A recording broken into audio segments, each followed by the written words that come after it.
Eleanor stared at the heavy wooden door, its surface slick with moisture. On the other side, the forest waited, its shadows hungry, its whispers filled with anticipation.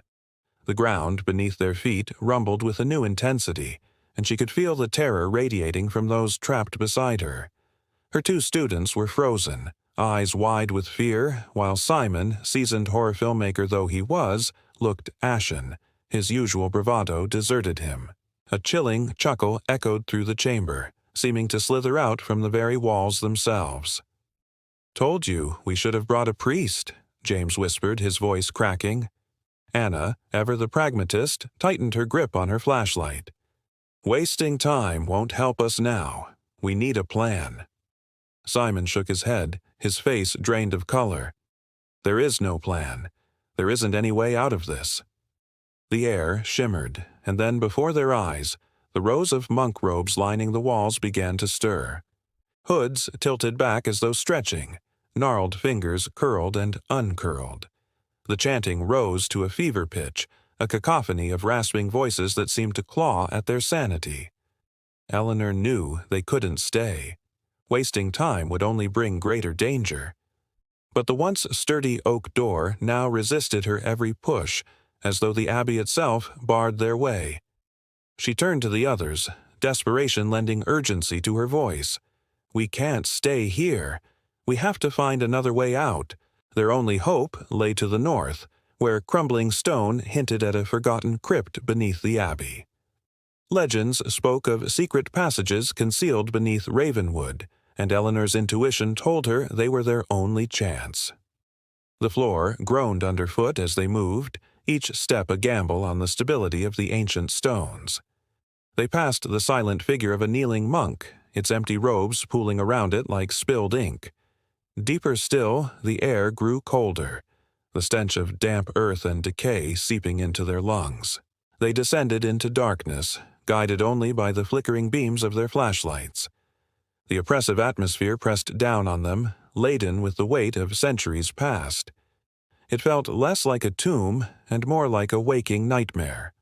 Finally, a rough-hewn stone staircase emerged from the darkness, descending into absolute blackness. "I hate this place," Simon hissed, his bravado completely gone. With trembling hands he lit a flare, its meager light doing little to pierce the gloom. Each step was a descent into deeper fear. The air grew thick, making breathing difficult. Murmurs brushed against their ears, too faint to decipher, yet heavy with unspoken dread. The stairs ended abruptly, plunging them into a cavernous space, the full extent of which their feeble lights couldn't reach. Then slowly, so slowly that they might have imagined it, shapes began to coalesce from the darkness. Gnarled hands twitched, skeletal fingers scraped against stone, and from the far wall a chorus of voices rose, weaving together into a tapestry of unspeakable dread. In the heart of the crypt, a circle of figures formed, their features obscured by the dim glow. But their eyes burned with an otherworldly light, and their mouths were twisted into grotesque sneers. One stepped forward, its raspy voice echoing oddly in the confines of the crypt. "Welcome, trespassers, to the heart of Ravenwood." Another joined its voice, and then another until the cavern throbbed with their combined sound. "You seek answers, mortals? Ravenwood will provide." They pressed closer, their whispers intensifying, their presence overwhelming. "We are the keepers of secrets," they hissed, "and now we shall claim your souls." Panic threatened to consume Eleanor. She fought to keep her voice steady, knowing that fear would only hasten their doom. "Who are you? What do you want?" The figure at the center glided forward, its form becoming clearer with every step. Tall and gaunt, clad in robes of tattered black, it bore a staff topped with a skull. Its eyes glowed with an infernal fire. "We are the remnants of what you came to disturb," it rasped, its voice like grinding stone. "And what you seek to understand, mortals, is beyond your comprehension." Simon whimpered, backing away. "Let us go and we won't tell anyone you're here." The figure laughed, a hollow, mirthless sound. Your world has no ears, no eyes to see what lurks beneath. Ravenwood's secrets are safe with us." Eleanor, drawing strength from the fear she saw in the eyes of her companions, challenged, "Tell me, why do you hold these monks' souls captive? Why do you keep them here?" The figure paused, its glowing eyes fixing on her. "These robes, these empty robes, hold the sins of Ravenwood," it hissed, "and we, the cursed caretakers, are bound to walk this earth until those sins are cleansed." The whispers swelled, drowning out the rest of the entity's words. Then, as quickly as they had appeared, they faded back into the darkness, leaving Eleanor and her companions in the suffocating silence. The smell of decay was almost overpowering, the air heavy with the musk of rot and death. Simon swayed, clutching his throat. "I can't breathe," he gasped. Anna's eyes were wide with dawning realization. "This place feeds off fear," she whispered, her voice barely audible over the pounding of her heart. "It grows stronger the more afraid we are." As if to confirm her words, the air grew colder, the silence deeper. The crypt seemed to be holding its breath. "We need to get out of here," Eleanor said, her voice firm despite the tremor in her hands. "But how?" James asked, his face ashen. "The door," Simon croaked, pointing. Hope surged as they saw the outline of the door in the distance, but as they moved toward it, the shadows around them writhed, taking on forms of their own. Ghoulish faces leered, gnarled hands reached out, and the whispering grew louder, more insistent. "Don't go," they hissed. "Stay with us forever." Trapped between the horrors that surrounded them and the dwindling hope of escape, they raced toward the door. The darkness seemed to reach out, trying to pull them back. As they stumbled forward, the chanting grew louder, drowning out all other sound. The door loomed closer, its outlines wavering in the dim light. With renewed determination they surged forward, desperate to break free from the crypt's suffocating embrace. The chanting intensified, rising to a crescendo that seemed to shake the very foundations of Ravenwood. And then, just as suddenly, it stopped. A hush fell over the crypt, broken only by the pounding of their hearts. The whispers died away, leaving an oppressive silence in their wake. The door, moments away, loomed into view. Hope, fragile yet fierce, bloomed in their chests. With a final surge of adrenaline, they broke through the opening and stumbled into the darkness beyond. Behind them, the door slammed shut as though sealing away the horrors of the crypt. Gasping for breath, they ran, not daring to look back.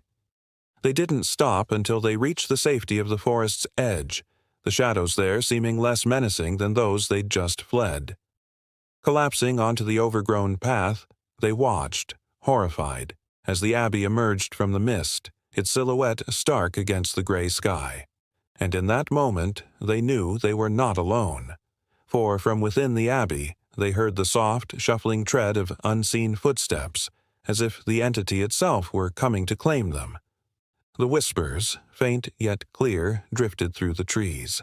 "Leave Ravenwood, mortals, while you still can. Leave and never return, or face the wrath of the Keeper." The ground trembled beneath their feet, and from the depths of the abbey, a single, deep gong resonated, its sound heavy with warning. Eleanor, her face pale, her eyes wide with understanding, knew they hadn't just witnessed the past. They had become part of it. The forest, alive with unseen eyes, awaited their retreat. The abbey, cloaked in mist and menace, held its breath, and the whispers promised only one fate for those who lingered too long in Ravenwood. The next morning, the sky was bruised with storm clouds, wind snatching at fallen leaves that skittered across the abbey grounds. On the weather-beaten steps leading up to the abbey sat 4 figures huddled together, faces drawn and pale. Eleanor, Simon, James, and Anna. Across the crumbling stones they watched the ruins of St. Simeon's Abbey, taking in the grotesque tableau left from the day before. Every window was shattered, showering glass across the courtyard. Vines had forced their way through the flagged floor and up the cracked stonework, Ivy strangled the cross at the top of the tower, and above them the ancient bell clapper creaked in the breeze like a death knell. "It feels different now," Anna said quietly, her gaze distant. "Like yesterday, it was alive. It was watching us." Simon nodded, still clutching his camera.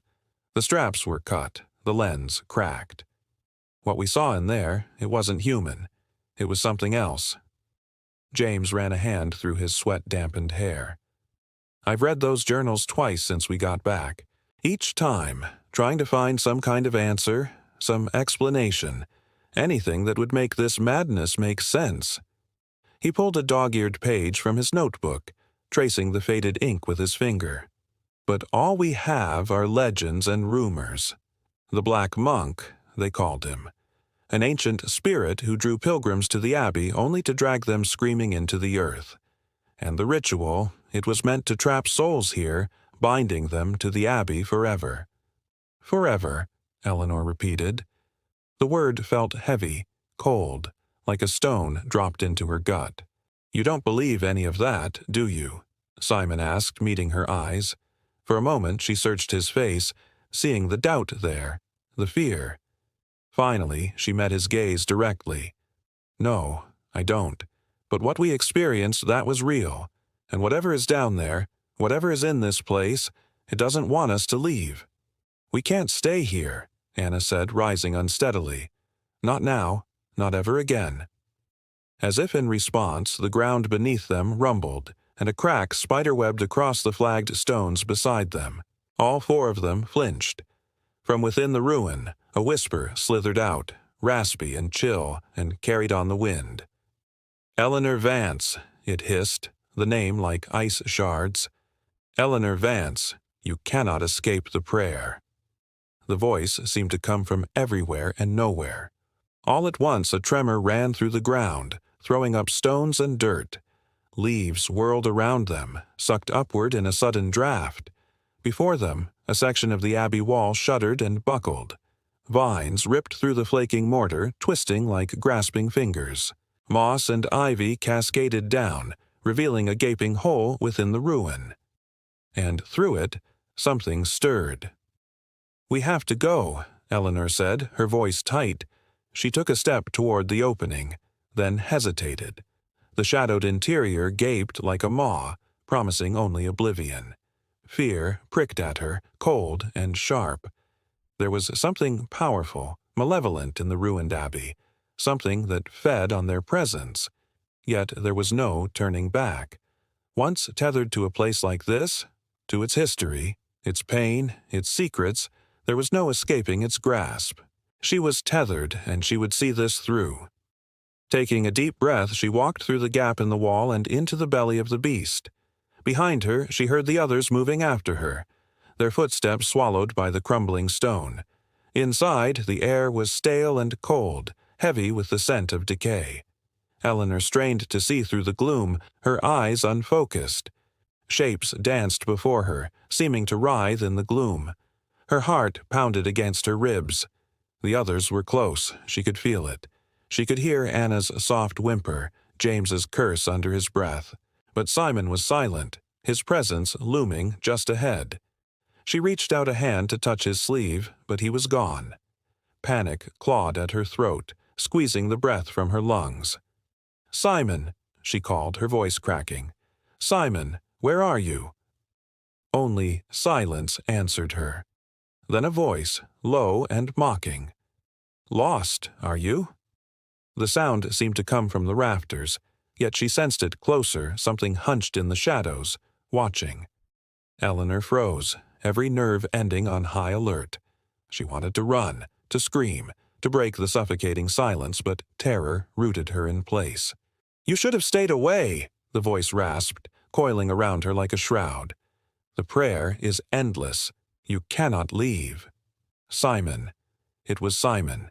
She recognized his voice now, twisted, distorted, devoid of its usual warmth. Her blood ran cold. Whatever had possessed the Abbey had taken him, bound him to this place like the monks of old. But how? How could it have happened so quickly? What had he seen? Known? The crushing weight of dread threatened to pull her under. This place was a tomb. It thrived on despair, on the unraveling of hope, but she wouldn't let it consume her. She wouldn't let it win. Taking a shaky breath, she forced herself to move, stepping forward into the gloom. "Simon, I know you're in there. Let me help you." She walked deeper into the ruin, careful not to disturb the loose stones beneath her feet. The stench of decay grew stronger, mingling with the musky odor of old stone and rot. As she ventured further, shapes began to coalesce from the shadows. Tattered robes hung from a broken pillar. A misshapen head peered out from between two flags. Twisted gargoyles leered down at her, grinning with bared fangs. All the while, Simon's voice echoed around her, taunting, whispering, telling her she would never escape the prayer. She pushed on, ignoring the whispers weaving themselves into her mind, distorting her thoughts, tempting her to join Simon in his endless slumber. She rounded a fallen archway and gasped. Within the enclosed space, candelabers flickered, casting grotesque shadows that writhed and stretched across the floor. In the center stood Simon, clad in one of the very robes she'd seen in the nave. His back was to her, his shoulders slumped, and from his lips came the chanting, low and guttural. The prayer. Whatever power had claimed the Abbey had claimed him. Eleanor's heart ached with a sudden fierce protectiveness. She couldn't bring herself to watch him succumb to this place. So instead, she turned to go, seeking help, seeking a way to save him. She fled through the maze of corridors, each turn leading her deeper into the bowels of the ruin. The chanting grew louder, more insistent, weaving itself into the fabric of the building, vibrating through her bones. The echoes seemed to reach out for her, grasping, pulling. She dared not look back. She didn't need to. She could feel the darkness behind her, clawing at her heels, reaching for her with icy fingers. Then she saw a sliver of light ahead and broke into a run, stumbling over rubble and fallen stone, desperate to escape the oppressive gloom. Suddenly, the ground gave way beneath her foot, and she fell, sprawling onto cold stone. Scrambling to regain her footing, she realized with a jolt that she was in the crypt. The iron gate lay open at the far end. The motes of dust motes danced in the shafts of sunlight that slanted through the grimy glass windows, illuminating rows upon rows of weathered tombs. In the center, the iron chandelier glistened, its points reflecting the dim light like a crown of thorns. The chanting rose in volume, vibrating through the stone. She had Simon to save, but first she had to understand this place, unravel its secrets, and break its hold. Sifting through ancient texts and journals, she'd pieced together the story of St. Simeon's and the dark ritual conducted there. Now, standing in the very heart of the crypt, she could feel its power thrumming around her, a palpable entity that thrived on sorrow and despair. The key to stopping it lay somewhere here, buried in the bones of the past. But how could she possibly unearth it? She wandered through the labyrinthine crypts, running her fingers over the cold stone. Words swam before her eyes, Latin phrases etched into the tombs, pleas for mercy, declarations of undying faith. Names, so many names, each representing a life lived and lost, a soul trapped in the endless night. The air grew colder, heavier. The chanting swelled, drowning out all other sounds. Eleanor pressed her back against a nearby sarcophagus, catching her breath. Through the gloom, she saw movement, a fleeting glimpse of shadow detaching itself from the wall. Something was watching her, lurking in the recesses of the crypt, growing bolder by the moment. Eleanor's heart hammered in her chest. She was being hunted, stalked by something that reveled in her fear. The thrill of the chase quickened its pace, and the voice slithered into her ear, mocking, triumphant. "Lost, little lamb, lost in the prayer. Hey, let's play a little game. Let's pretend that I'm not reading this script directly off of my phone right now because I forgot to transfer it to my computer. Don't tell anybody. Okay, we can do this. We are in the crypt beneath St. Silas Abbey. You know, you guys have all been here before. You remember, we are in the crypt and everything is kind of creepy and dark. The service was creepy and dark. The catacombs were creepy and dark, and now this place is creepy and dark. And we don't really know what's going on. All we do know is that when we arrived here, those coffins weren't there, which means that the crypt is hiding secrets. How bad could they be? Well, let's find out. You guys decide to push forward cautiously, swinging your lanterns wide to try to see as much of the crypt as possible. Eleanor doesn't want to get too far ahead, but she also doesn't want to lag too far behind her friends, so she keeps pace with them while keeping an eye on the wall to her left, which seems to stretch on forever. A long way ahead, she spots something that makes her stop in her tracks. "Guys," she says quietly, beckoning with a finger. You turn and follow her gaze. Ahead of you in the darkness, something has been carved into the wall. At first, it looks like a coffin, but then you realize it's a coffin-shaped hole. Someone or something has eaten away at the stone, leaving behind a gaping cavity in the wall, dark and featureless within. Nobody wants to talk about that. Nobody volunteers to go near it. So eventually Simon throws his hands up in the air. "All right, fine. I'll go check it out." He steps forward and pokes at it with the end of his camera. You guys watch him expectantly. Simon glances back at you, shrugs, and pushes his shoulder against the wall. You hear a crunching sound and Simon disappears. And then you hear a low, deep voice boom throughout the crypt. "Who disturbs my slumber?" Startled, you jump back, knocking over your lantern. It sputters and dies, plunging you into total darkness, and just as suddenly as it started, the voice stops. Silence falls around you, thick and heavy. You feel your way along the wall until you find the passage leading back to the stairs. After what feels like an eternity, your eyes start to adjust to the darkness, and you begin to see outlines of shapes familiar to you. Thankfully, you recognize that the passage leads back to the stairwell, and soon enough you are back in the relative safety of the nave. As you make your way back to the door, you can feel eyes boring into your backs, watching you leave the sanctuary of light. You step outside once more, blinking against the bright sunlight. Welcome back to the Abbey. All right, so you saw that crazy, creepy coffin hole in the wall, and you also heard a voice that belonged to whatever is sleeping inside of it. First things first, we have to talk about that voice because that is definitely not human. And if it's not human, then what is it? I mean, it sounded gruff and raspy like it belonged to somebody who hadn't spoken in hundreds of years. And if that's the case, well, it might not be alone in that crypt. Speaking of the crypt, I think it's worth taking a minute to appreciate how messed up that place is.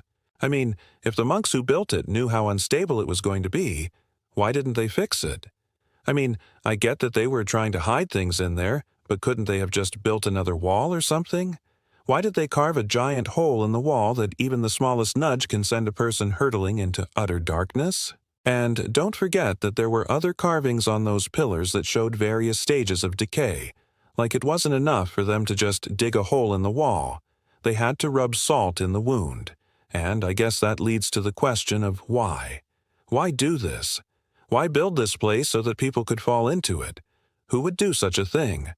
Well, to answer that question, we're going to have to do a little bit of exploring. This is the beginning of a long corridor, which splits off into 3 separate paths. Which one do you choose? Well, you choose the middle path, which turns out to be a dead end. So you go back and you choose the right-hand path. This path goes downward, leading you into the earth. The walls become slick with moisture, and the air grows stale and heavy. You reach the bottom of the stairs and find yourself in a small, cramped chamber. A single shaft of moonlight pierces the gloom, illuminating a simple stone altar. The walls are bare except for a series of shallow grooves running along the baseboard, like a scale or balance weights. Oh, okay, so this is some kind of weighing room. But weighing what? Well, that's a question for the next scene. But, for now, I want you to pay attention to that altar because I bet you will need it later. For now, let's go back up the stairs and choose the other path, the one on the left. This path goes upward, winding through the maze of tunnels. Finally, you come to a door set into the stone. You push it open and step through, finding yourselves in a large chamber. The walls are covered in strange symbols and sigils, and in the center of the room is a huge, intricately carved stone wheel. Each spoke is adorned with grotesque faces and blasphemous imagery. This place gives me the willies. If you thought the crypt was bad, this place is straight up evil. But what does it all mean? Well, to answer that question, we're going to have to roll some dice.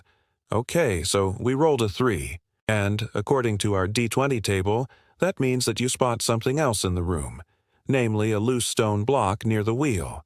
You guys notice that because, it's not supposed to be there. You push it aside and reveal a small depression in the stonework, just big enough to hold a book. The book is bound in leather and steel clasps keep it tightly closed. On the cover is a single silver keyhole. I'm not sure if this is a good idea or not, but hey, we've come this far. So you press on. You can't help but feel like you're being watched. Every creak and groan of the ancient abbey seems amplified now, and you can almost swear you can hear whispers slithering through the stonework, slithering like snakes. What do? Do you A, pry open the book, B, leave the book alone and focus on getting out of here, or C, try to find the key to the book? I'll put the options on screen. Take your pick, and we'll go from there. The Cloisters' echo was unbearable. It wasn't sound anymore. It was a tide of voices pressing against the skin, seeping into marrow, vibrating the heart until Eleanor thought it might burst. The 3 of them stumbled into the ruined chapel, lantern light cutting a thin path through the choking fog. The air shimmered as if thick with heat, though the cold gnawed their bones. Then the hymn began. At first it was soft, like the murmur of wind through empty stone. But soon the sound swelled into a wall of voices, layered and endless. Male tones, chanting in Latin, rose from every dark corner. The walls themselves seemed to breathe the words, their cracks glowing faintly with pale light. Anna fell to her knees instantly, clutching her head. "Make it stop," she cried, but her voice was lost in the torrent. Eleanor bent down, gripping her shoulders. "Stay with me." But Anna's eyes were rolled back, her lips trembling, moving in rhythm with the chant. She was joining them, her voice adding to the chorus of the damned. Simon's lantern shook in his hand. "They're not just echoes," he rasped. "They're here." And then they appeared. Figures emerged from the fog, half-formed and skeletal. Monks, their robes tattered but still swaying as if stirred by invisible air. Their faces were hollow sockets, their mouths stretched unnaturally wide as they sang. Rows of them filled the choir stalls, spectral forms bowing and swaying, their movements unnervingly synchronized. The hymn clawed at Eleanor's mind. The words weren't meant for the living. They were incantations, binding spells. She felt them reaching inside her, unraveling her will. Her tongue twitched against her teeth, her lips aching to join. "No," she whispered, biting hard until blood filled her mouth. The taste of iron grounded her. She forced herself to stand, dragging Anna upward, though the girl fought like a puppet pulled by unseen strings. The monks turned in unison. Dozens of eyeless faces locked on the living intruders. Their hymn did not falter. The abbey itself began to shake, the stained glass rattling in its frames. Stone dust rained from above, carried on the vibrations of that endless chant. The sound wasn't just sound, it was power. The walls glowed brighter, sigils appearing in the mortar, burning with spectral fire. Simon staggered toward the altar. "There! Something's feeding them!" Eleanor followed his gaze. The altar was cracked, and within the fissure something pulsed. A fragment of bone, too large to be human, glowed faintly with a sickly green light. Every beat of its glow throbbed in time with the chant. The monks raised their hands as one. The hymn changed pitch, sharpening into a blade of sound. Anna screamed, convulsing in Eleanor's grip. Her voice joined the chant completely now, perfectly matching the ancient syllables. "Simon!" Eleanor cried. "We have to stop it." He slammed the lantern against the altar, but the glass shattered. spilling fire harmlessly across the stone. The bone fragment remained untouched, its glow intensifying. The monks swayed harder, their song rattling the very air. "They won't let us destroy it," Simon gasped. Eleanor's gaze darted to Anna, whose trembling lips kept forming the cursed hymn. Her eyes streamed blood. Her body was no longer her own. "No," Eleanor whispered, horror dawning. The fragment wasn't just a relic, it was a vessel, a conduit, and Anna had become its voice. "Anna, fight it!" Eleanor shook her, but her friend's mouth only stretched wider, pouring out the chant with greater force. The monks began to descend from the choir stalls, their forms stretching unnaturally tall, their robes trailing like smoke. They moved toward the altar, forming a circle around the fragment. Eleanor felt the truth in her bones. They were guarding it, protecting their master's remains, keeping the curse alive. "Simon, we can't destroy it from here," she said, her voice shaking. "But we can break the choir." He looked at her, pale and desperate. "How?" Her hand tightened around Anna's wrist. "We cut the voice." Simon recoiled. "No, you can't. She's already gone," Eleanor said, tears spilling. "Look at her. If we don't end this, none of us leave." Anna's scream split the air as the hymn surged louder, vibrating the chapel walls. Stone cracked, beams groaned. The abbey itself was rising in answer to the song. Eleanor raised a shard of glass from the shattered lantern, her hand trembling. She hovered it above Anna's throat, every fiber of her being rebelling against what she was about to do. "I'm sorry," she whispered. But before she could act, Simon grabbed her wrist. His face was ghost pale, his eyes burning. "No, not like this. If we silence her, she dies with them. There has to be another way." The monks closed in, their forms towering, the hymn deafening now. Anna convulsed violently, her body levitating inches above the ground. "Go!" Eleanor screamed. "The belfry!" Simon grabbed her arm, dragging her toward the stairwell at the edge of the chapel. The monks surged after them, robes flaring like wings. Anna's scream echoed, her voice carrying above the hymn, a sound of torment that shook Eleanor's soul. They fled up the narrow stairs, the abbey trembling with every step. Behind them, the monks gave chase, their chant clawing at the air. Eleanor looked back one last time. Anna writhed on the altar, her body cracking under invisible pressure, her mouth still wide, pouring the hymn into the world. The abbey would not let her go. But the bell might. They ascended into darkness, the sound of Anna's voice chasing them like a curse. "I'm here. And in this box are my remaining possessions. There's not much left after the fire, but maybe you can help me figure out what happened here. Let's get started. Here's a photo of the house where I grew up. In the bottom corner, you can see me and my 2 younger brothers. I'll let you guess which one I am. My brother James is the oldest, then Simon, and the youngest is Thomas. Our parents died when we were young, so we were raised by our Aunt Beatrice. She always said that our parents sent her a raven when they died and left us in her care. So she named us after the bird.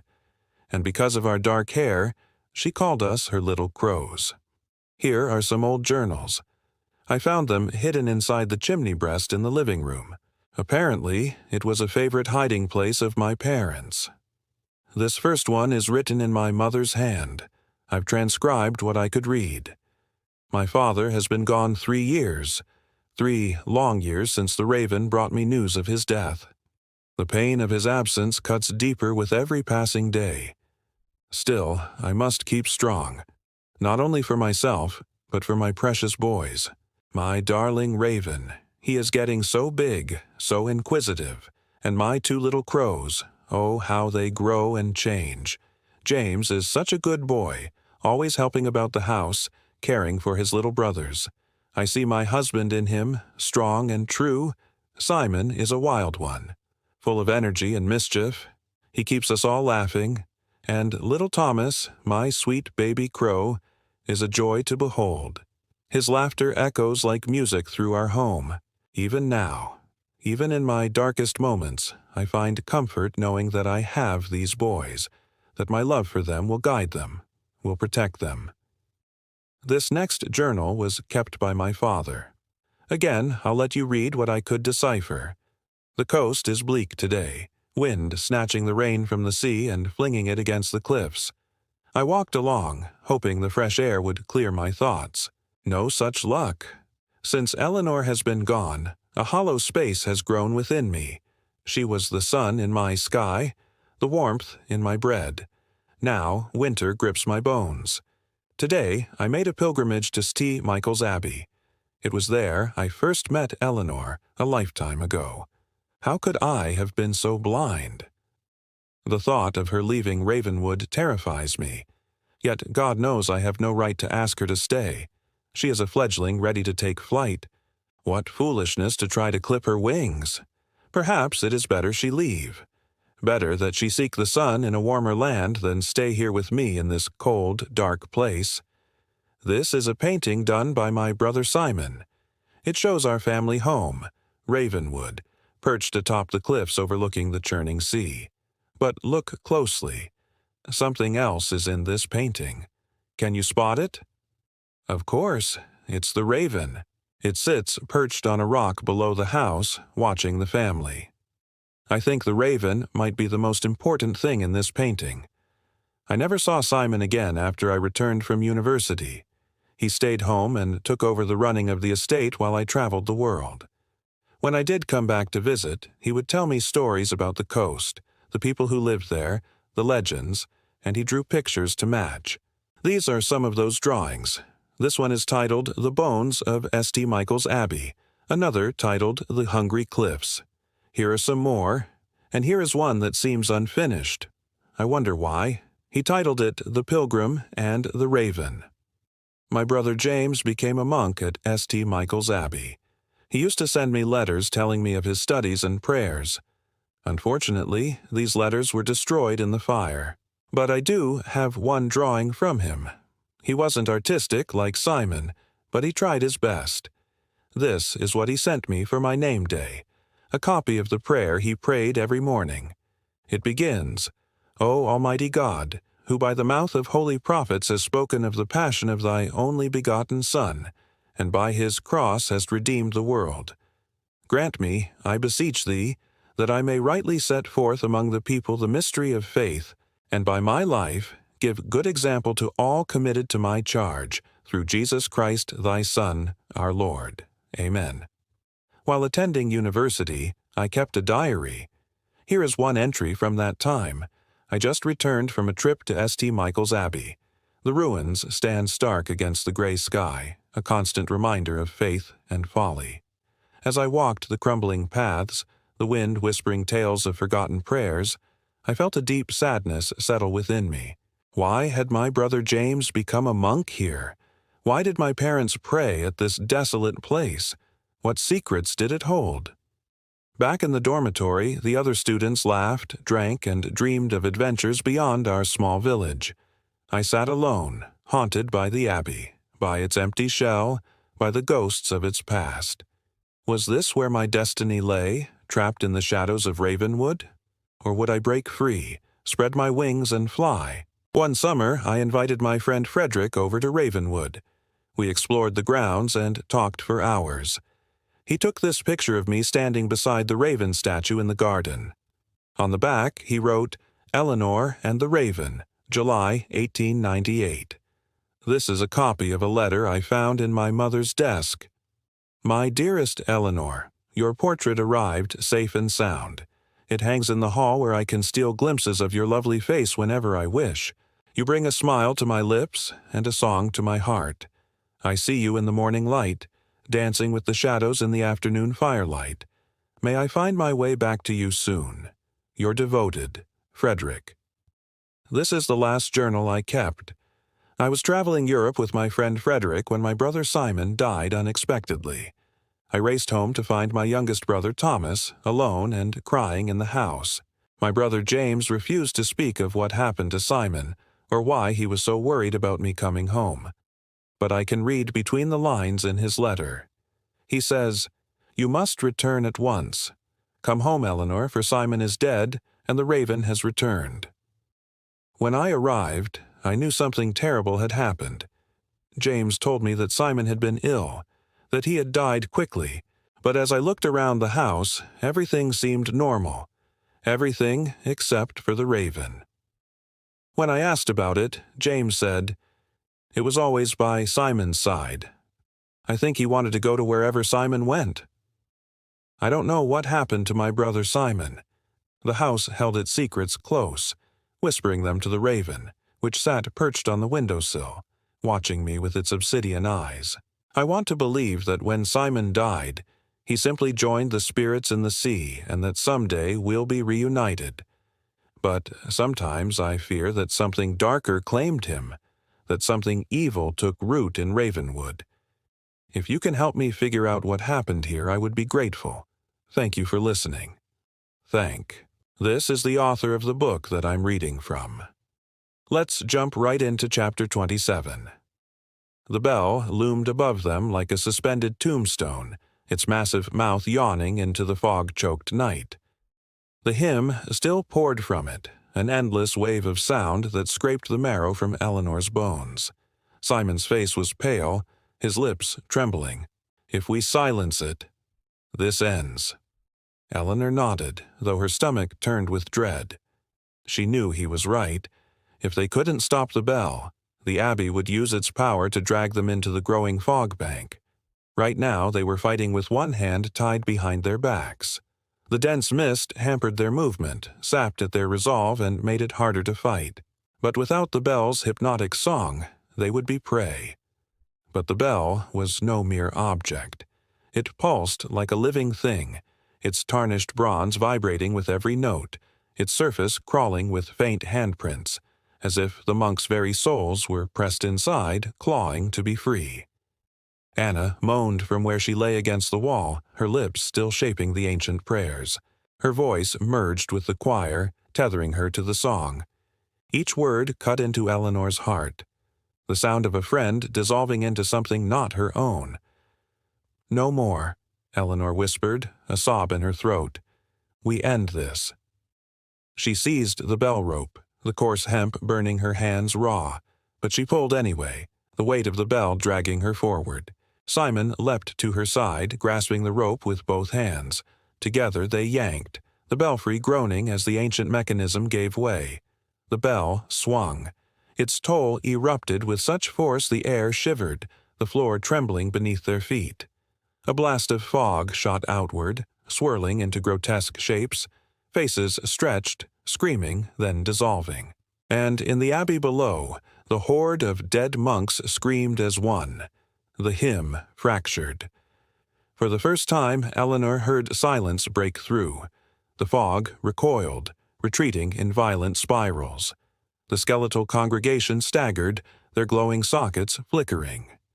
But the abbey resisted. The bell fought against their hands, the rope writhing like a serpent, jerking them toward the abyss. Eleanor's grip slipped.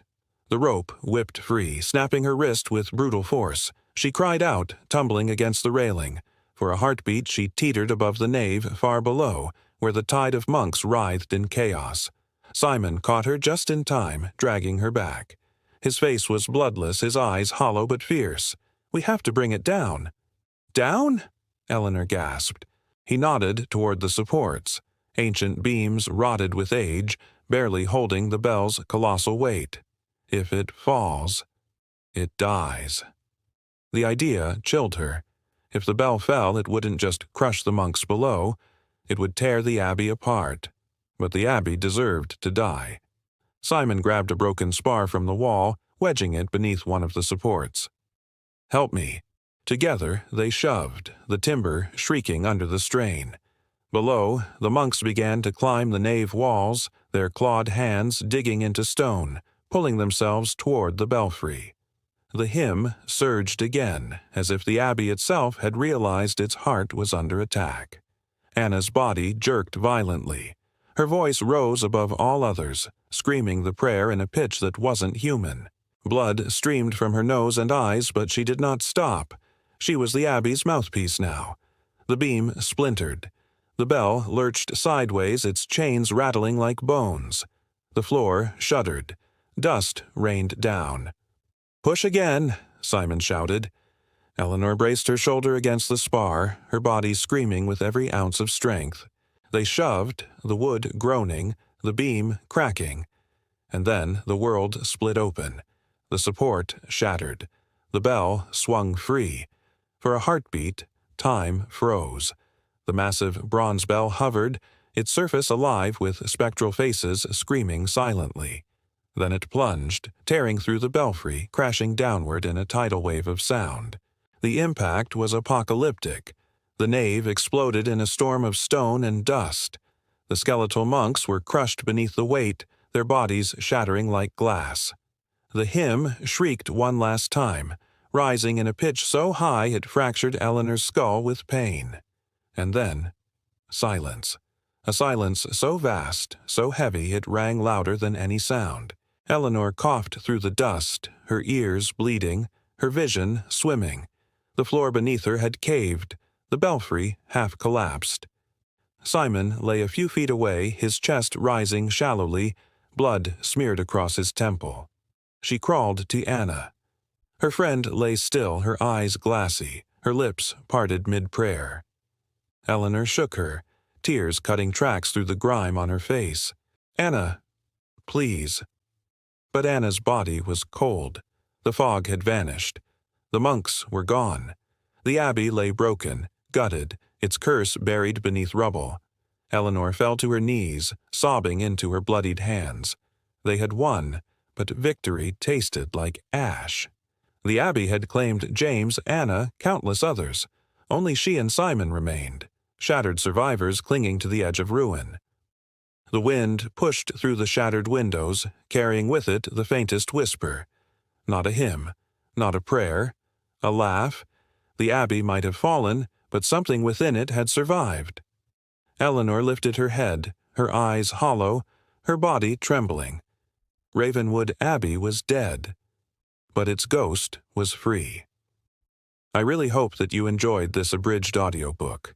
Please remember to stay tuned for next week's release when we will be reading from the same book again. Leave a like if you enjoyed the reading and subscribe to our channel if you love audiobooks. See you next time.